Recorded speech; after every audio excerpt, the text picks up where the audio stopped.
পরিস্থিতি অনুকূলে আসার আগেই ভারত খুলে দিয়েছে ফারাক্কা ব্যারেজের 109টি গেট। সারা দেশে এখনো ক্রমেই অবনতি হচ্ছে বন্যা পরিস্থিতি। ভারী বৃষ্টিপাত ও ভারত থেকে আসা পানিতে আগে থেকেই নাকাল দেশ। এরই মাঝে ভারতের বিহার ও ঝাড়খণ্ডে বন্যার জেরে ফারাক্কা ব্যারেজের 109টি গেট খুলে দিয়েছে ভারত। আজ সোমবার গেট খুলে দেওয়া হয়।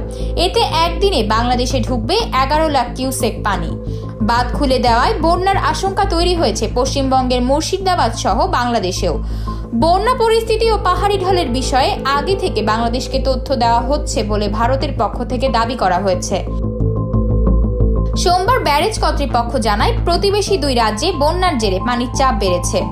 তবে স্বস্তির বিষয়, এখনো নেপাল থেকে পাহাড়ি ঢল নামেনি। ফারাক্কা ব্যারেজ এলাকায় পানি বিপদসীমার 77.34 মিটার উপর দিয়ে বইতে থাকায় বাধ্য হয়ে গেট খুলতে হচ্ছে।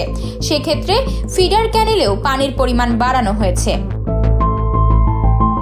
ফারাক্কা ব্যারেজের জেনারেল ম্যানেজার আর দেশপান্ডে বলেন, ফারাক্কা ব্যারেজ কর্তৃপক্ষ সবসময় অ্যালার্ট রয়েছে, প্রতি মুহূর্তে নজর রাখা হচ্ছে। খুব কম সময়ের মধ্যে যেভাবে পানির চাপ তৈরি হয়েছে তাতে 109 গেটের সবকটি খুলে না দিলে ব্যারেজের উপর বড় চাপ তৈরি হচ্ছিল, বড় ক্ষতি হয়ে যেতে পারত। আপাতত ফিডার ক্যানেলে 40,000 কিউসেক ও ডাউন স্ট্রিমে 11 লাখ কিউসেক পানি ছাড়া হয়েছে। এছাড়াও বাঁধ খুলে দেওয়ায় বন্যার আশঙ্কা তৈরি হয়েছে নীলফামারী, শেরপুর, জামালপুর, গাইবান্ধা সহ বাংলাদেশের উত্তর ও উত্তর পূর্বাঞ্চলের বেশ কিছু অঞ্চলে।